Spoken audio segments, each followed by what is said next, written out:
আজকে বড় অবাক, এদেশের নামকরা একজন মুফাসসির ছিলেন, এখনো তিনি আছেন। এদেশের কোটি কোটি মানুষ তাকে ভালোবাসতেন। জুনাইদ আল হাবিব, মুফতি মনির হোসেন কাসিমি। আরে ক্ষমতার কি লোভ, হুজুর লোভ সামলাতে পারে নাই। কথা বলেন ঠিক কি না?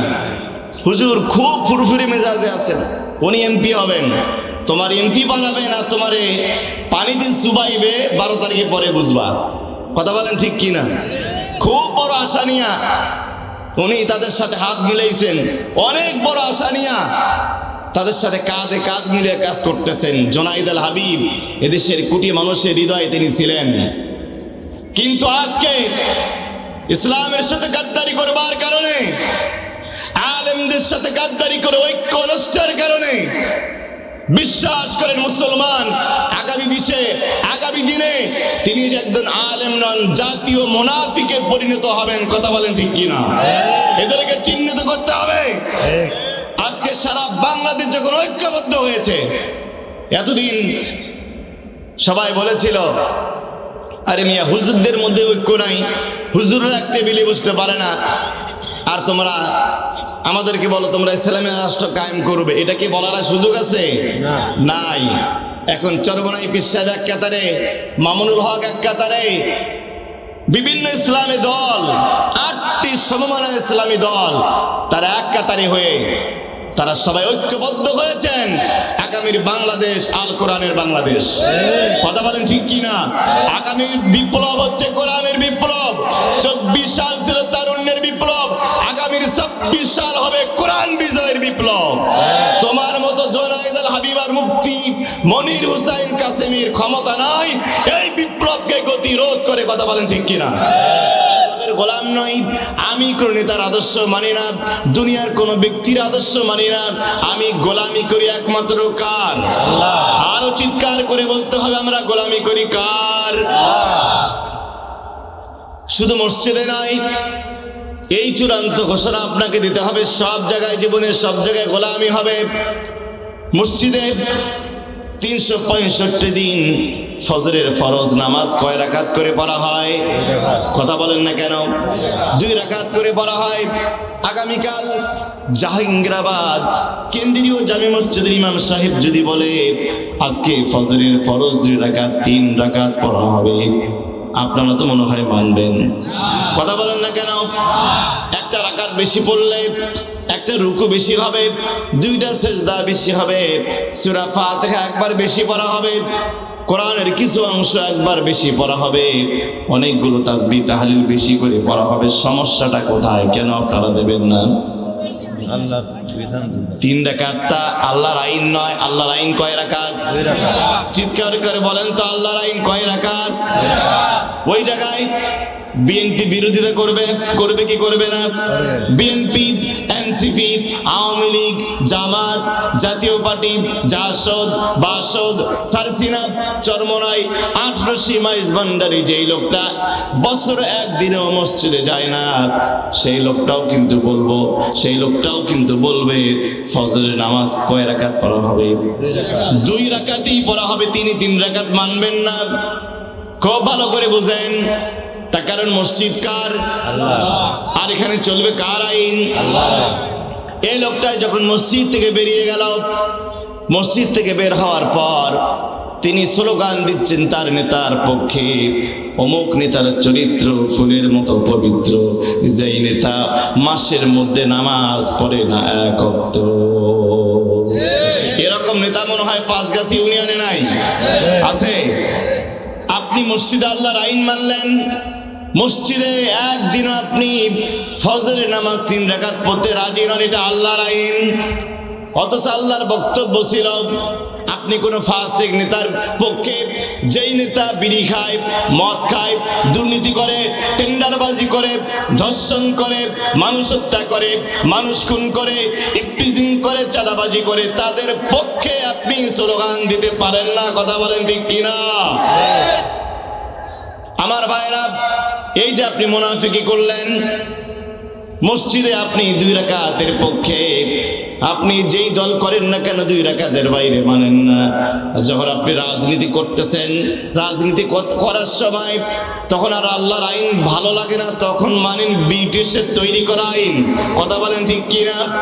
আল্লাহ বলছেন, আল্লাহ রাব্বুল আলামিন বলছেন, যদি এই কাজটা তোমরা করো, আফাতুমিনুনা বিবাদিল কিতাবি ওয়া তাকফুরুনা বিবাদ ফামা জাযাউ মান ইয়াফআলু যালিকা মিনকুম ইল্লা খিজিয়ুন ফিল হায়াতিদ দুনিয়া।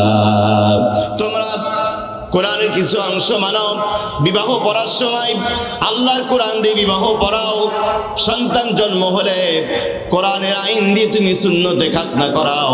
সন্তানকে যখন বিবাহ পড়াও, কোরআনের আইন দিয়ে বিবাহ পড়াও। আবার যখন তুমি মারা যাও, কোরআনের আইন দিয়ে তোমার জানাজা হয়, তোমার দাফন করা হয়। হজ্জের সময় আল্লাহর আইন, জুমার নামাজে আল্লাহর আইন। একই ব্যক্তি তুমি যখন ব্যবসা করতে যাও, তখন আর আল্লাহর আইন ভালো লাগে না, তুমি মানুষের তৈরি করা আইন দিয়ে ব্যবসা করো, রাজনীতি করো। তোমার পরিণতি হলো ফামা জাযাউ মান ইয়াফআলু যালিকা মিনকুম ইল্লা খিজিয়ুন ফিল হায়াতিদ দুনিয়া।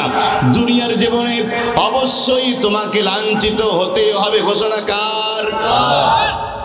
যারা মানুষের তৈরি করা মতবাদ দিয়ে রাজনীতি করে, ব্রিটিশের আইন দিয়ে রাজনীতি করে, আল্লাহর আইনকে যারা জঙ্গিবাদ বলে, কোরআনের আইনকে যারা মৌলবাদ বলে, তারা অবশ্যই দুনিয়ার জীবনে লাঞ্ছিত হবে। ওয়ায়াউমাল কিয়ামাতি ইউরাদ্দুনা ইলা আশাদ্দিল আযাব। আর কিয়ামতের দিন তাদেরকে কঠিন আযাবে গ্রেফতার করবেন কে?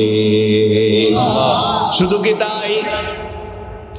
একজন হাদী সাহেব মক্কা এবং মদিনায় 40 থেকে 43 দিন 45 দিন পর্যন্ত থাকেন। তার ইহরাম ওর কাপড় পরে আবার বা আপনার ঢাকায় বিমানবন্দরে আসা পর্যন্ত প্রায় 45 দিন একটা কাজ সব থেকে বেশি করতে হয়, তালবিয়াটা পাঠ করতে হয়। করতে হয় কি হয় না? 45 দিন সব থেকে বেশি আপনাকে তালবিয়া পাঠ করতে হয়। লাব্বাইক আল্লাহুম্মা লাব্বাইক ইন্নাল হামদা ওয়ান নি'মাতা লাকা ওয়াল মুলক লা শারীকা লাকা লাব্বাইক। হাদী সাহেব নিজেও জানেন না তিনি আল্লাহর ঘরে গিয়ে কি ওয়াদা করে আসলেন। অনেক হাদী সাহেব দেখবেন আসার সময় যায় নামাজ নিয়ে আসে, কোরআন শরীফ নিয়ে আসে, খেজুর পানি নিয়ে আসে। এগুলো কোনো দোষের কাজ নয়, এগুলো ভালো কাজ, আপনি আনতেই পারেন। কিন্তু আল্লাহ রাব্বুল আলামিন বলেন, যায় নামাজ বাংলাদেশেও পাওয়া যায়, খেজুর বাংলাদেশেও পাওয়া যায়, জমজমের পানি হাজার হাজার ব্যারেল লিটার বাংলাদেশে ঢাকা শহরে কিনতে পাওয়া যায়। এগুলো না নিয়ে গেলেও কোনো সমস্যা নাই। তুমি মক্কা মদিনা থেকে একটা জিনিস তোমাকে নিয়ে যেতে হবে। 45 দিন তুমি কি শিখলা? একটা শিক্ষা তোমাকে হজ থেকে নিয়ে যেতে হবে। সেটা হলো 3টা জিনিস আল্লাহ তোমাকে শিখিয়েছেন। বলেন তো হজ্জের সময় আল্লাহ কয়টা জিনিস শিক্ষা দেন? কথা বলেন না কেন? কয়টা? 1 নম্বর আপনি বলেছেন ইন্নাল হামদা, প্রশংসা হবে একমাত্র কার? চিৎকার করে বলেন তো, জীবনের প্রত্যেকটা জায়গায় প্রশংসা হবে কার? হাদী সাহেব কিন্তু ওয়াদা করেছেন 45 দিন ধরে মক্কায়, মিনায়, মুজদালিফায়, আরাফায়, সাফা মারওয়ায় প্রত্যেকটা জায়গায় আপনি ওয়াদা করেছেন ইন্নাল হামদা, আমি কোনো ফাসিক নেতার প্রশংসা করব না। যেই নেতা বিড়ি খায়, যেই নেতা চাঁদাবাজি করে, যেই নেতা টেন্ডারবাজি করে, যেই নেতার শরীর থেকে মদের গন্ধ পাওয়া যায়, ওই নেতার পিছনে কোনো হাদী সাহেব থাকতে পারে নাকি? যদি আপনি থাকেন, আল্লাহ বলেন তুমি হজ নষ্ট করেছো, তোমার হজের কমিটমেন্ট তুমি নষ্ট করেছো, হজ যে ওয়াদা যে করেছিলে সে ওয়াদা তুমি বন্ধ করেছো, নষ্ট করেছো। 2 নাম্বার ওয়ান নিয়ামাতা, আমার যত নিয়ামত, আমি বাংলাদেশে ফেরত যাচ্ছি, আমি যে দেশেই ফেরত যাই না কেন, মক্কা থেকে কাবা ঘর থেকে, আল্লাহ আমাকে যত টাকা দিয়েছেন, আল্লাহ আমাকে যত সম্পত্তি দিয়েছেন, রিজেক বলতে নিয়ামত বলতে যা দিয়েছেন খরচ করতে হবে একমাত্র কার পথে? মাহফিলের কালেকশন করতে গেছে হাদী সাহেবের কাছে, হাদী সাহেব বলে তোমাদের জ্বালা আর বাঁচাও যাবে না, এত মাহফিল, পাড়ায় পাড়া মাহফিল, এদের জ্বালা আর বাঁচাও যাওয়া যাবে না। এদের জেলায় বসা যাবে না। উনি দল করেন বামপন্থী দল, সেকুলারিজম দল তিনি করেন। দলের জন্য চাওয়া হলো চাঁদা দিতে হবে, দলের জন্য দিলেন ৫,০০০ টাকা, মাহফিলের জন্য দিলেন ৫ টাকা। এরকম হাদিস সাহেব নাই? আল্লাহ হাদিস সাহেব তুমি তোমার কমিটমেন্ট নষ্ট করেছ। যেই ক্যাশ থেকে, যেই ক্যাশ বাক্স থেকে মাহফিলের টাকা দান করা হবে, ওই ক্যাশ বাক্স থেকে কোশ্চিনকাল যাত্রা প্যান্ডেলের কোনো টাকা যাবে না। যেই পকেট থেকে মসজিদের টাকা যাবে, এই পকেট থেকে কোনো গানের জন্য চাঁদার টাকা আপনি দিতে পারেন না। যদি দেন আপনি মুনাফিক। তার কারণ এ ব্যয় করবেন আল্লাহর পথে, কাবা ঘরের গিলাফদের ওয়াদা করেছেন। ৩ নম্বর ওয়াদা করেছেন আর মারাত্মক ওয়াদা, আপনি বলেছেন লাকাওয়াল মুলক, রাজত্ব ক্ষমতা একমাত্র কার? চিৎকার করে বলেন তো একমাত্র কার? ক্ষমতার মালিক একমাত্র আল্লাহ। আল্লাহ রাব্বুল আলামিন কোরআনুল কারীমের অসংখ্য জায়গায় বলেছেন, সূরা বাকারার ১৬৫ নম্বর আয়াতে বলছেন, আন্নাল কুওয়াতা লিল্লাহি জামিআ। চিৎকার করে বলেন তো ক্ষমতার একমাত্র মালিক কে? আচ্ছা বলেন তো ক্ষমতার একমাত্র মালিক, এটা বিশ্বাস করা সুন্নত নাকি ফরজ? আরো চিৎকার করে বলতে হবে সুন্নত নাকি ফরজ? আজকে আপনি মিলান, এই দেশে ইসলামী দল ছাড়া যত দল বাংলাদেশে এসে, যত দল এক্সিস্টিং এই দেশে আছে, বিশ্বাস করেন মুসলমান প্রত্যেকটা দল বিশ্বাস করে জনগণ হচ্ছে সকল ক্ষমতার উৎস। জনগণ সকল ক্ষমতার উৎস, এটা সাংবিধানিক একটা স্বীকৃতি আছে। বিশ্বাস করেন মুসলমান, এই কথা যদি কেউ বিশ্বাস করে, কোন দল যদি বিশ্বাস করে, কোন দলের নেতা এবং কর্মী শুভাকাঙ্ক্ষী যদি বিশ্বাস করে ক্ষমতার মালিক জনগণ, জনগণ যাকে ইচ্ছা থেকে ক্ষমতায় নিতে পারে, আল্লাহর কসম ওই দলের সমস্ত নেতা কর্মী, সমস্ত তাদেরকে যারা সামর্থ্য দেবে, সবার ঈমান চলে গেছে, নতুন করে কালেমা পড়ে মুসলমান হওয়া লাগবে। আজকে বড় অবাক, এদেশের নামকরা একজন মুফাসসির ছিলেন, এখনো তিনি আছেন।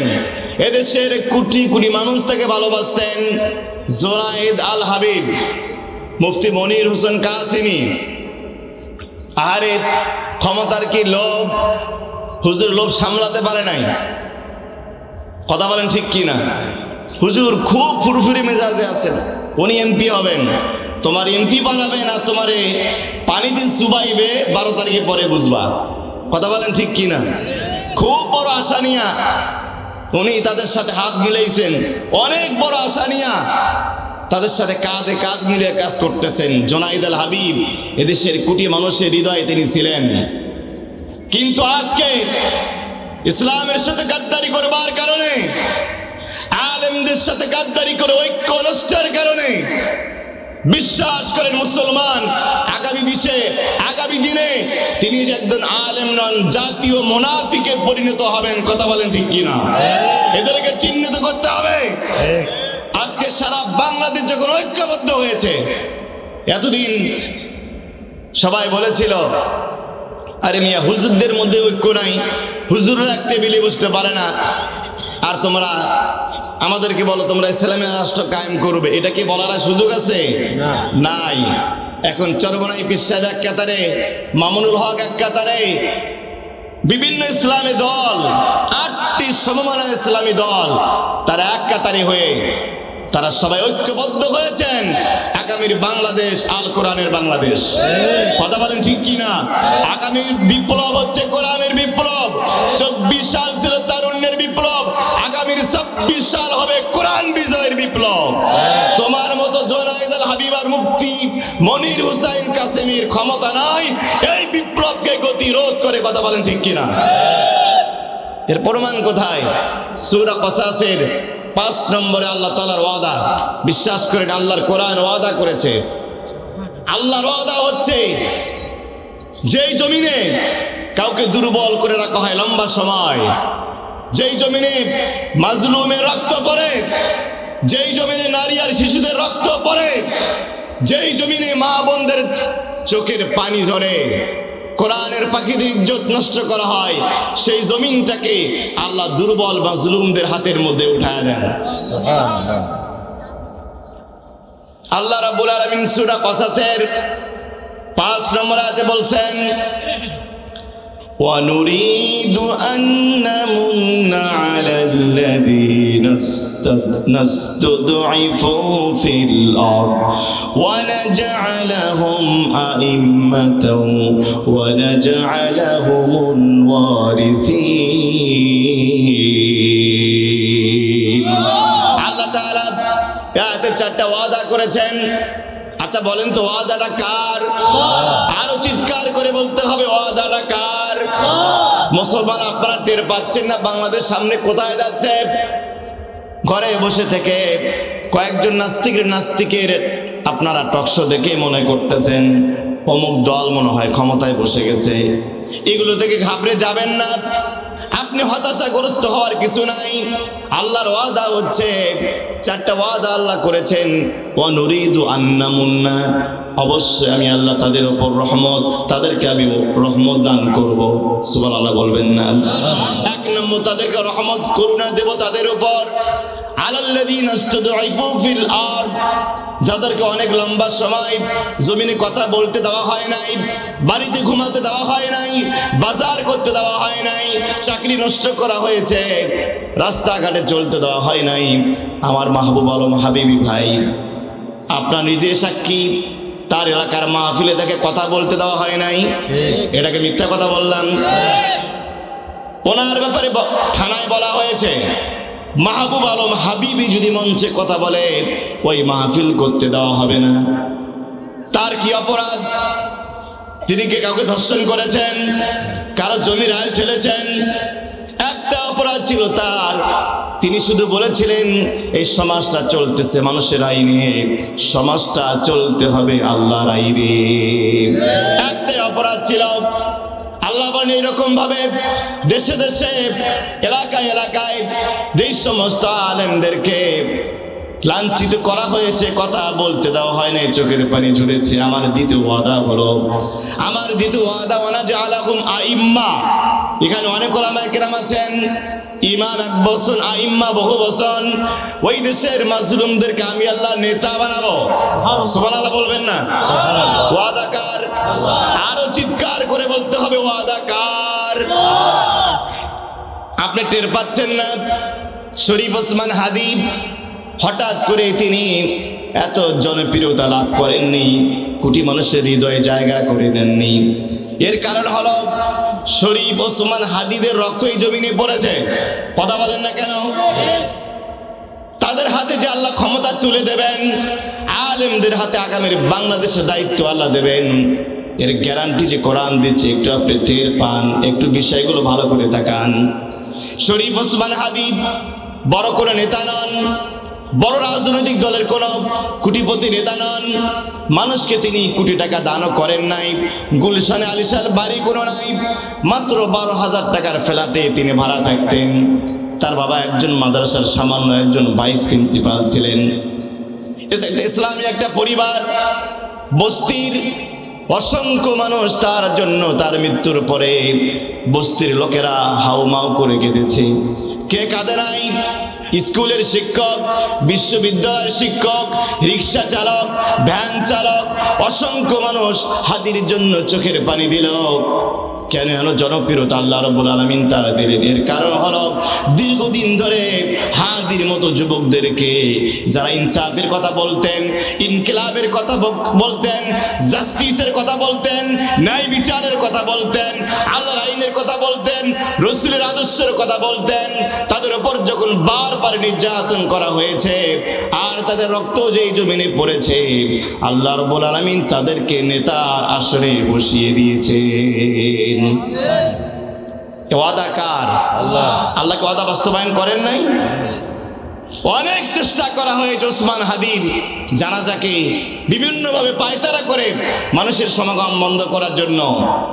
এই তো একজন নেত্রী গতকালই বলছেন টকশোর মধ্যে, ওসমান হাদি নাকি গিনি পিগ বলে তাকে তুচ্ছ তাচ্ছিল্য তিনি করেছেন। আমরা বলি ওসমান হাদি নির্দিষ্ট কোনো দলের নয়, শুধু ইনকিলাব মঞ্চের নয়। ওসমান হাদি কোনো শুধু রাজনৈতিক দলের নেতা নন, তিনি এদেশের কোটি মানুষের মাজলুমের বজ্রকণ্ঠ। ওসমান হাদিকে নিজে আর একটা বার উল্টা পাল্টা করে মন্তব্য কোন দলের নেতা এবং কর্মী চেষ্টা করেন, এদেশের কোটি মানুষ তাদেরকে শক্ত হাতে প্রতিবাদ করবে। আল্লাহ বলছেন আমার ওয়াদা হচ্ছে, আমি 4টা ওয়াদা করেছি, তাদেরকে রহমত দিব আর তাদেরকে নেতা বানাবো। 3 নাম্বার, ওয়ানাজআলাহুমুল ওয়ারিসিন। ওয়ারিস, ওয়ারিস কাকে বলে? আমার বাবা মারা গেলে আমি আমার বাবার সম্পত্তিতে অংশী পাবো, এটাকে বলা হয় ওয়ারিস সূত্রে পাওয়া। আমার বাবা মারা গেলে তার সম্পত্তিতে অংশীদার হব। আল্লাহ বলেন, যেই জমিনে মাজলুমের রক্ত পড়ে, আল্লামা সাইদির মতো কোরআনের পাখিদের রক্ত ঝরে, তাদের চোখের পানি পড়ে, ওই জমিনের উত্তরাধিকার আল্লাহ মাজলুমদেরকে বানায় দেন। সর্বশেষ আল্লাহর ওয়াদা হচ্ছে, ওয়ানুমাক্কিনা লাহুম ফিল আরদ, ওই জমিনের ক্ষমতার আসনে বসান কে?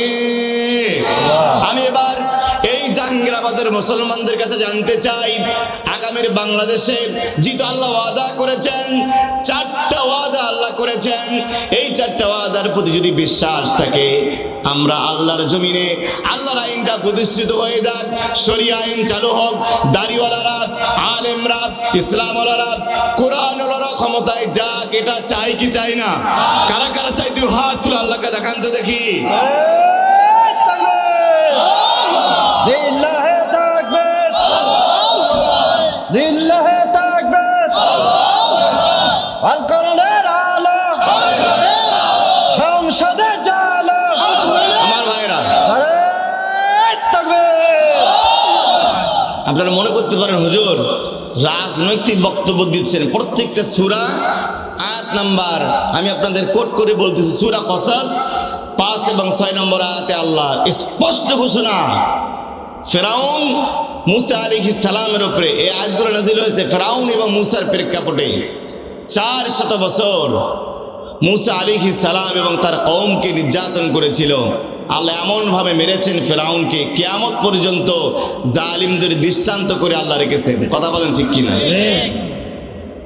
এজন্য আমি যে পয়েন্ট থেকে এসেছিলাম, আল্লাহ রাব্বুল আলামিন যেহেতু আমাদেরকে আমাদের দেশের দায়িত্ব আমাদের হাতে দিতে চান, দায়িত্ব পালন করার জন্য আমাদের ঐক্যবদ্ধ হওয়ার দরকার আছে নাকি নাই? আচ্ছা ভাই বলেন তো, আপনাদের জাহাঙ্গীরাবাদ জামি মসজিদে যখন মাগরিবের জামাত হয়, মাগরিবের নামাজে জামাতের কাতার, নামাজের কাতার সোজা করা সুন্নত নাকি মুস্তাহাব নাকি ওয়াজিব? ওয়াজিব। ওয়াজিব। এটা আপনারা জানেন কি? কাতার সোজা করা কি ওয়াজিব। বিশ্বাস করেন মুসলমান, ফজরের সময় আপনি গেছেন মসজিদে, গিয়ে দেখেন আওয়ামী লীগের একজন ঘোর শত্রু আপনার, উনি আপনার ডান পাশে দাঁড়াইছে। আপনি কি বলবেন, বেটা তুই আওয়ামী লীগ করিস, তুই পিছনের কাতারে যা? বলার সুযোগ আছে? জোহরে গেছেন, গিয়ে দেখেন আপনার বাবার খুনি যে লোকটা আপনার বাম পাশে দাঁড়াইছে, বলার সুযোগ আছে তুমি পিছনের কাতারে যাও? 5 ওয়াক্ত নামাজে আপনার জীবনের শত্রু, আপনার বাবার খুনি, আপনার বাবার হত্যাকারীর সাথে কাঁধে কাঁধ মিলাচ্ছেন দৈনিক কতবার করে? দৈনিক 5 বার করে। যেই মুসলমান কাঁধের সাথে কাঁধ মিলায়, ঘাড়ের সাথে ঘাড় মিলায়, হাতের সাথে হাত মিলায়, দুঃখজনক সত্য হলো সেই মুসলমানদের মধ্যে সব থেকে হিংসার বিদ্বেষ বেশি। পৃথিবীর আর একটা ধর্ম নাই যে ধর্মের মানুষেরা দৈনিক 5 বার করে এরকম একসাথে কাঁধে কাঁধ মিলিয়ে দাঁড়ায়। আছে কি দুনিয়াতে? একটাই ধর্ম। আল্লাহ রাব্বুল আলামিন কেন নামাজের কাতার দৈনিক 5 বার সোজা করাকে ওয়াজিব করেছেন? এর কারণ হলো, তোমরা যেরকম মসজিদে কাঁধে কাঁধ মিলিয়ে দাঁড়িয়েছ, তোমার সব থেকে বড় শত্রুটাকে তুমি শত্রু ভাবনি। আল্লাহর জমিনে দিন কায়েম করতে গিয়ে, শরিয়া আইন চালু করতে গিয়ে, আল্লাহর আইন প্রতিষ্ঠা করতে গিয়ে কে জামাত করে, কে বিএনপি করে, কে আওয়ামী লীগ করে, কে এনসিপি করে, কে নাস্তিক, কে আস্তিক, কে চরমনাই, কে সন্ন্যাসী, কে মাইজ ভান্ডারী, কে হিন্দু, কে খ্রিস্টান, কে বৌদ্ধ, কে খাটো, কে লম্বা, কে সাদা, কে কালো, কে মহিলা, কি পুরুষ দেখার সুযোগ নাই। যারা ন্যায়ের পক্ষে, যারা ইনসাফের পক্ষে, সকলে মিলেমিশে তোমরা আল্লাহর জমিনে আল্লাহর দ্বীনকে কায়েম করবে। এটা আমার কথা? আল্লাহ দৈনিক 5 বার করে আপনাকে শিখাচ্ছেন, মুসলমান শুধু কাতা সোজা করেন, কিন্তু আপনি জানেন না এই কাতা সোজা করার মাধ্যমে আল্লাহ আপনাকে কি শিক্ষা দিচ্ছেন। আমার ভাইরা, মৌমাছি আপনারা চেনেন কি চেনেন না? মৌমাছি আপনারা চেনেন? মৌমাছির চাক যেই গাছে থাকে, যেই বিল্ডিং এর কার্নিশের মধ্যে থাকে, দেখবেন মৌমাছির চাক যেখানে থাকে ওই পাশ দিয়ে যখন কোনো মানুষ যায়, ওই দিকে যখন চোখ যায়, একটু মনের মধ্যে ভয় তৈরি হয় কি হয় না? শঙ্কিত হয়ে যায়, অনেক সময় মাথাটা নিচু করে যায়। আবার মশা আপনারা দেখেছেন, মশা দেখবেন মশারির নিচে মার খায়, স্কুলেও মার খায়, কলেজেও মার খায়, এমনকি মশা টয়লেটেও গেল মার খায়। কথা বলে না কেন? রাত্রিবেলায় ঘুমাতে গেছেন, মশারি ফেলাইছেন, এক বেচারা ঢুকছে মশারির ভেতরে। যতক্ষণ পর্যন্ত ওকে না মারবেন ততক্ষণ মনের মধ্যে কি নাই, কিন্তু ভ্যান ভ্যান করতে আছে। যতক্ষণ না মারা পড়বে শান্তি নাই, ওকে মারতেই হবে। আবার টয়লেটের মধ্যে মশা ঢুকছে, ওই বাড়ির পিচ্চিটাও ঢুকছে, ও কিন্তু চেষ্টা করে মশাকে একটা থাপ্পড় মারার জন্য। কথা বলেন ঠিক কিনা? মৌমাছিকে দেখে এই সমাজের সব থেকে বড় নেতাটাও ভয় খায়, ভয় করে, আর মাছিকে বাচ্চার বাড়ির ছোট বাচ্চাটাও থাপ্পড় মারে। কারণ হলো মৌমাছির মধ্যে আছে একতা, মৌমাছির মধ্যে আছে ইউনিটি, একাত্মতা, ভ্রাতৃত্ববোধ। এই জন্য সমাজের প্রত্যেকটা মানুষ মৌমাছিকে ভয় করে। মশার মধ্যে একতা নাই, ঐক্যবদ্ধতা নাই, ইউনিটি নাই। এই জন্য মশা যেখানে যায় সেখানেই মার খায়, পায়খানাও মার খায়। আজ আমাদের অবস্থা হয়ে গেছে মশার মতো। আজকে আমাদের অবস্থা হওয়ার কথা ছিল মৌমাছির মতো। বিশ্বাস করেন মুসলমান, যদি আমরা দল মত ধর্ম নির্বিশেষে প্রত্যেকটা ধর্মের মানুষ মিলে ইনসাফের পক্ষে, দুর্নীতির পক্ষে, অন্যায়ের বিপক্ষে, যৌতুকের বিরুদ্ধে, দুর্নীতির বিরুদ্ধে, চাঁদাবাজির বিরুদ্ধে যদি আমরা ঐক্যবদ্ধ হতে পারতাম, এ সমাজের প্রত্যেকটা চোর বাটপার আমাদের দিকে দিকে সেলুট করত। কিন্তু আমরা হয়ে গেছি মশার মতো। কাশ্মীরে মুসলমানেরা মার খাচ্ছে, ফিলিস্তিনে 75 বছর ধরে আমাদের ছোট ছোট বাচ্চার গুলি করে বুকগুলো সাজলা করে দেওয়া হচ্ছে। কাশ্মীরে মার খাচ্ছে, পাকিস্তানে মার খাচ্ছে, আফগানিস্তানে মার খাচ্ছে, আমাদের পার্শ্ববর্তী দেশ মায়ানমার, চীনের উইঘুর মুসলমানদের নির্যাতন করা হচ্ছে। এর কারণ আমরা মৌমাছির মতো হতে পারিনি, আমরা হয়েছে মশার মতো। ঠিক কিনা আমার ভাইরা? আমরা যদি মৌমাছির মতো হতে পারতাম, যদি আমরা একতাবদ্ধ থাকতে পারতাম, আল্লাহ রাব্বুল আলামিন বলছেন, ইন্নামাল মুমিনুনা ইখওয়াতুন ফাআসলিহু বাইনাকুম। আল্লাহ বলেন, তুমি যদি মুমিন হয়ে থাকো, মুসলিম হয়ে থাকো, তোমাদের সবার মধ্যে একতাবদ্ধ হওয়ার দরকার আছে নাকি নাই? বিরক্ত হচ্ছেন ভাইরা আমার? বিরক্ত হচ্ছেন? আমি আপনাদের সামনে সূরা ফুরকান থেকে আলোচনা করতেছিলাম। সূরা ফুরকানের 63 থেকে 74 নম্বর আয়াতে আমি আলোচনা করতে যাচ্ছিলাম। আল্লাহ রাব্বুল আলামিন এই আয়াতগুলোর মধ্যে রহমানের বান্দাদের গুণাবলী আলোচনা করেছেন। যারা রহমানের বান্দা হবে তাদের কোয়ালিটি আল্লাহ আলোচনা করেছেন। 1 নাম্বার, যারা রহমানের বান্দা হবে আল্লাহ রাব্বুল আলামিন তাদের কোয়ালিটি বর্ণনা করতেছেন। আল্লাহ রাব্বুল আলামিন বলেন, وعباد الرحمن الذين يمشون على الأرض هونا وإذا خاطبهم الجاهلون قالوا سلاما। আল্লাহ বলেন, রহমানের যারা বান্দা হবে, যারা দয়াময় আল্লাহর যারা প্রিয় বান্দা হবে তাদের এক নাম্বার গুণ হলো তারা যখন রাস্তায় চলবে জমিনে চলবে অহংকার করে চলবে না, তারা দম্ভ করে চলবে না, তারা বিনয়ের সাথে নম্রতার সাথে চলাফেরা করবে। বলেন সুবহানাল্লাহ। আল্লাহ বলেন ওয়া ইযা খাতাবাহুমুল জাহিলুনা ক্বালু সালামা, তখন তারা যখন মূর্খ লোকেরা তাদেরকে যখন ধর্ম ব্যবসায়ী বলে, আমাদেরকে ধর্ম ব্যবসায়ী বলে কি বলে না? কথা বলেন না কেন? আমাদেরকে রাজাকার বলে, আমাদেরকে মৌলবাদী বলে, আমাদেরকে ধর্ম ব্যবসায়ী বলে।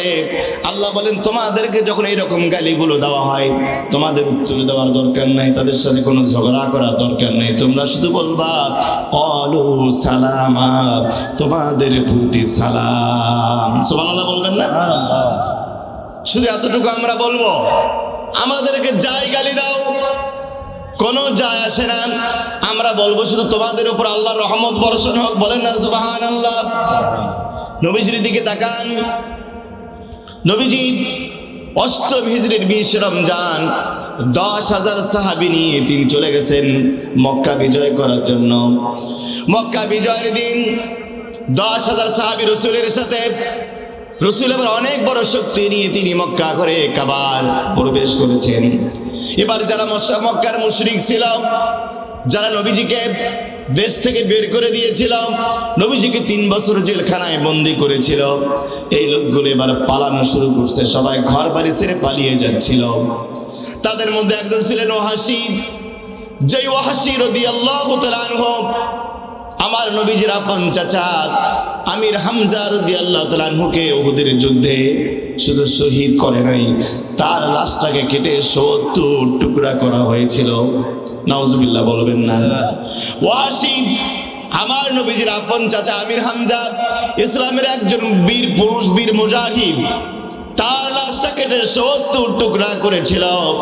আমির হামজার লাশগুলো কেটে তার কান এবং তার কান কেটে তার নাক কেটে এই ওয়াহাশী তার মনিব, তার মালিক আবু সুফিয়ানের স্ত্রী হিন্দার গলার মধ্যে মালা হিসেবে পরিয়ে দিয়েছিল। তার কলিজারা